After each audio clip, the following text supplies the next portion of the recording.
नमस्कार, खबर गर्मा गर्म में आप सभी का स्वागत है। मैं हूं नीलू। करते हैं खबरों की शुरुआत। तो सबसे पहले बात नोएडा की। तो नोएडा पुलिस ने गालीबाज श्रीकांत त्यागी को गिरफ्तार कर लक्सर जेल भेज दिया है। जेल जाते वक्त श्रीकांत त्यागी ने मीडिया से बातचीत में कहा कि पूरा मामला राजनीतिक है, राजनीतिक हत्या कराने की साजिश रची गई है। साथ ही श्रीकांत त्यागी ने यह भी कहा कि मुझे अपने किए पर खेद है। तो आखिरकार गालीबाज श्रीकांत त्यागी ने माफी मांग ली, लेकिन इस पूरी घटना को उसने राजनीति से प्रेरित बता दिया। मैंने खेद व्यक्त किया है, लेकिन पूरा प्रकरण राजनीतिक है और राजनीतिक हत्या कराने की साजिश के उद्देश्य से किया गया है। इसके लिए मैंने खेद व्यक्त किया है, लेकिन पूरा प्रकरण राजनीतिक है और राजनीतिक हत्या कराने की साजिश के उद्देश्य से किया गया है। और श्रीकांत त्यागी वो नाम जो पिछले कई दिनों से चर्चा में था, इनामी था, फरार था, अब पुलिस की गिरफ्त में है। श्रीकांत त्यागी का नाम ग्रैंड ओमेक्स सोसाइटी में 5 अगस्त को महिला से बदतमीजी के बाद सामने आया। इसके बाद से श्रीकांत त्यागी फरार था। 8 अगस्त यानी कि कल नोएडा अथॉरिटी ने श्रीकांत त्यागी का अवैध निर्माण बुलडोजर से ढहा दिया था। श्रीकांत त्यागी को पुलिस ने मेरठ के श्रद्धापुरी से गिरफ्तार कर लिया। बताया जा रहा है कि श्रीकांत त्यागी नोएडा से हरिद्वार फिर ऋषिकेश भागा था और वहां से मेरठ आ गया। गिरफ्तारी के बाद मंगलवार को श्रीकांत त्यागी को कोर्ट में पेश किया गया।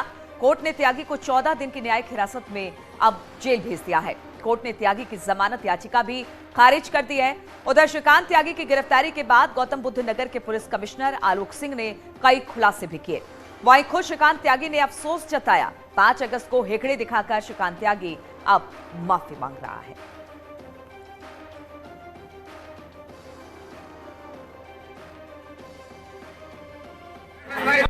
स्टिकर इसकी गाड़ी पे लगा हुआ है, जो माननीय विधायकगण को मिलता है। उसके बारे में इसने पूछताछ में बताया कि इसके जो पुराने पॉलिटिकल सहयोगी थे श्री स्वामी प्रसाद मौर्य जी, उनके द्वारा वो स्टिकर इसको उपलब्ध कराया गया। और जी अभी इसको वेरीफाई कर रहे हैं, ये इसके द्वारा बताया गया है। और इसके अतिरिक्त इसके ड्राइवर द्वारा नंबर प्लेट पर यूपी सरकार का जो राज्य चिन्ह है वो भी पेंट कराया गया और उसका दुरुपयोग किया। इस सारी जो इसकी ये व्यवस्था थी वो अपने आप को सार्वजनिक जीवन में एक बहुत ही महत्वपूर्ण और प्रभावशाली व्यक्ति प्रदर्शित करने की थी। इस पूरे गनर की जो प्रावधान है और जो सुरक्षा इसको 2020 तक मिली थी, वो सीमावर्ती जनपद गाजियाबाद से मिली थी। उसके बारे में ऑलरेडी एक हाई लेवल पर इंक्वायरी की जा रही है। और श्रीकांत त्यागी के जेल जाने के बाद वहां की महिलाओं ने खुशी व्यक्त की है और एक्शन पर योगी सरकार को धन्यवाद भी दिया। तो मैं बिल्कुल उनको धन्यवाद करना चाहती हूँ कि आज वो फाइनली अरेस्ट हो गए हैं और सरकार ने हमारी काफ़ी मदद की है और हम रेजिडेंट्स का साथ दिया है। जो कुछ हुआ अच्छा हुआ, थैंक्स कहना चाहेंगे यूपी गवर्नमेंट को। और जो हमने उनसे आगे की मांग की थी गिरफ्तारी के बाद, हम चाहते हैं कि उस पर भी एक पॉजिटिव रेस्पॉन्स आए। गिरफ्तारी के बाद भी कुछ आपकी हम मांगे थी और वो हम पहले बोल चुके हैं आलोक सिंह कमिश्नर से, लव कुमार सर, पंकज से, महेश शर्मा को। हम क्या था? तो यही था कि आई थिंक वो सोसाइटी में एंट्री ना हो, क्योंकि वी आर नॉट सेफ। देखिए, ये जो गवर्नमेंट ने किया है बहुत अच्छा किया है कि उनको गिरफ्तार किया है। बट ये है, अभी हमें पहले नहीं पता था कि इनके ऊपर इतनी और धाराएं हैं, इतना और क्रिमिनल चार्जेस हैं। वो होने के बावजूद वो फ्री थे और वो दादागिरी और वो दबंगगिरी कर ही रहे थे यहाँ पर। तो this is one more case उनके अगेंस्ट है। तो ऐसा ना हो कि ये भी इसमें रिलीज हो जाए, फिर उस मामले में फिर हमारी कोई भी सिक्योरिटी नहीं है सोसाइटी में, वो यहाँ आके कुछ भी कर सकते हैं। अभी वहाँ यहाँ नहीं थे तब भी गुंडे यहाँ आए थे। ऐसा कोई श्रीकांत त्यागी द्वारा से और कोई नहीं पैदा हो समाज में, यही नहीं, ये ओमेक्स ग्रैंड की बात नहीं है, ये पूरे शहर की बात है, पूरे प्रदेश की, देश की बात है। किसी भी शहर में नहीं होना चाहिए, देश के, प्रदेश के में। तो आखिरकार जो गालीबाज त्यागी था वो नोएडा पुलिस के हत्थे चढ़ गया। इस वक्त नोएडा के ओमेक्स बिल्डिंग के बाहर से मेरे सहयोगी संदीप पांडे हमारे साथ बातचीत के लिए जुड़ आए हैं। संदीप, आखिरकार लोगों की जो डिमांड थी उसके बाद संदीप त्यागी को पकड़ लिया गया है। अब तो लोग खुश होंगे, लेकिन साथ ही साथ उनकी एक चिंता भी है, कहीं ऐसा ना हो कि जैसे पिछले कई सारे मामले उस पर चल रहे थे, एक और मामला और उसके बाद संदीप छूट जाए।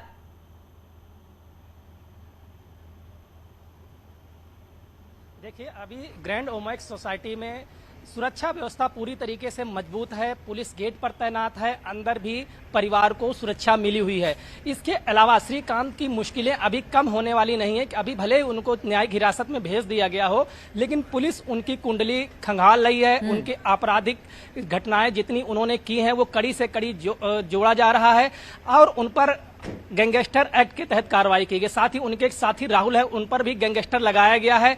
अब उनकी संपत्तियां जितनी अर्जित की हैं अवैध तरीके से, उस पर कुर्की की कार्रवाई भी की जाए, क्योंकि गैंगस्टर एक्ट में कम से कम 10 साल सजा और संपत्ति की कुर्की का भी प्रावधान है। ऐसे में पुलिस अब संपत्ति कुर्की की ओर बढ़ेगी। साथ ही जो उनके परिजन हैं, चाचा हैं, उनको पिस्टल दिया गया है, उसकी भी लाइसेंस निरस्त की जा सकती है। तो ऐसे में जाहिर है कि पुलिस अब बख्शने वाली नहीं है, उनको रिमांड पर भी ले सकती है और पूछताछ की जा सकती है। श्रीकांत त्यागी पे शासन नजर रखे हुए उन पे क्या कार्रवाई की जा रही है। ऐसे में नोएडा पुलिस श्रीकांत त्यागी पे और सख्त कार्रवाई करने पर विचार कर रही है। बिल्कुल, और श्रीकांत त्यागी को लेकर कमिश्नर भी साफ कर दिया संदीप की श्रीकांत त्यागी को बख्शा नहीं जाएगा। एक एक मामले उसके खिलाफ जुटाए जा रहे हैं, सबूत जुटाए जा रहे हैं और सख्त से सख्त कार्रवाई की नोएडा पुलिस बात कर रही है। बहुत बहुत शुक्रिया आपका संदीप, तमाम जानकारी हम तक पहुंचाने के लिए। बढ़ते हैं अगली खबर की ओर, बात करते हैं आजमगढ़ से। आजमगढ़ के से गिरफ्तार आतंकी संगठन से जुड़े सबाउद्दीन आजमी की गिरफ्तारी के बाद एक बड़ा खुलासा हुआ है। बताया जा रहा है कि सबाउद्दीन आजमी पॉलिटिक्स की आड़ में आईएसआईएस जैसा आतंकी संगठन तैयार कर रहा था। यही नहीं, सबाउद्दीन 15 अगस्त के दिन ब्लास्ट करने की योजना बना रहा था, लेकिन ठीक उससे पहले उसे पकड़ लिया गया। सबाउद्दीन आजमी ने युवाओं का ब्रेन वॉश कर अपने साथ जोड़ने का प्लान बनाया था। सबाउद्दीन आजमी राजनीतिक दल AIMIM के साथ मिलकर लोगों को जोड़ने का काम कर रहा था। नगर पालिका माहौल के वार्ड नंबर 9 से सभासद का प्रत्याशी भी रहा है सबाउद्दीन। बताया जा रहा है कि सबाउद्दीन प्रचार के बहाने लोगों को गुमराह करने, ब्रेन वॉश करने की कोशिश कर रहा था। सबाउद्दीन आजमी ने पार्टी के नाम से एक व्हाट्सएप ग्रुप भी चला रखा था। ग्रुप में कट्टरपंथ को बढ़ावा देने वाली सामग्री शेयर की जाती थी। माना जा रहा था कि सबाउद्दीन आजमी से पूछताछ के बाद कई अन्य की और इसमें गिरफ्तारी हो सकती है।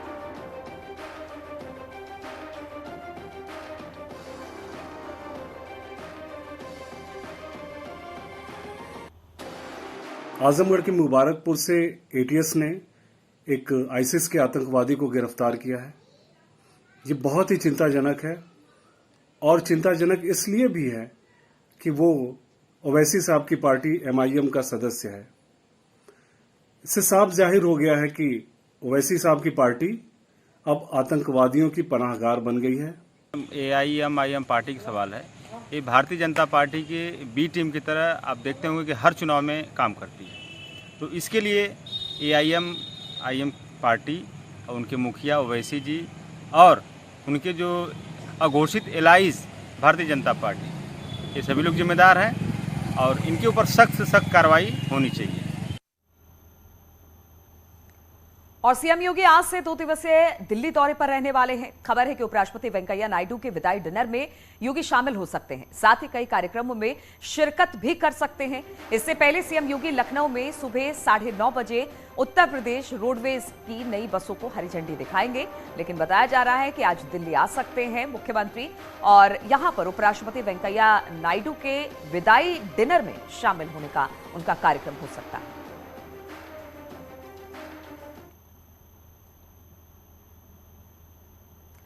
और मेरठ में नानी और नातिन की हत्या और 60 लाख की लूट का पुलिस ने पर्दाफाश कर दिया है। वारदात में शामिल दामाद समेत 4 आरोपियों को पुलिस ने गिरफ्तार किया। पुलिस के मुताबिक रुपए के लालच में दामाद ने पूरे हत्याकांड की साजिश रची। पुलिस ने लूट के 40 लाख और करीब 20 लाख के जेवर भी बरामद कर लिए हैं और आरोपियों पर गैंगस्टर लगाने की कार्रवाई शुरू कर दी गई है। साथ ही मृतक महिला की बेटी की वारदात में भूमिका की जांच चल रही है। दरअसल रविवार देर रात घर में बुजुर्ग महिला और 12 साल की नातिन की गला रेतकर हत्या कर दी गई थी। इस वारदात को सुलझाने के लिए एसओजी और सर्विलांस समेत 5 टीमों का गठन किया गया था। खबर यह भी है कि आरोपी दामाद ड्रग्स की तस्करी में शामिल है। माधोपुरम में इन्होंने 1 महीना पहले से प्लानिंग कर रखी थी। इनको पता था कि इन्होंने जमीन बेच रहे हैं, पैसा आने वाला है और कुछ पैसा, क्योंकि इनके पति रिटायर्ड थे और उससे सिपाही थे, तो इनकी मृत्यु हो गई थी, तो उस वजह से भी इनका पैसा रखा होता, तो वो सारा पैसा इन्होंने निकालने का प्रयास किया उसमें। और ये सारी जो चीज़ें हैं ये DVR मतलब इन्होंने सारी चीज़ें स्वीकार भी की।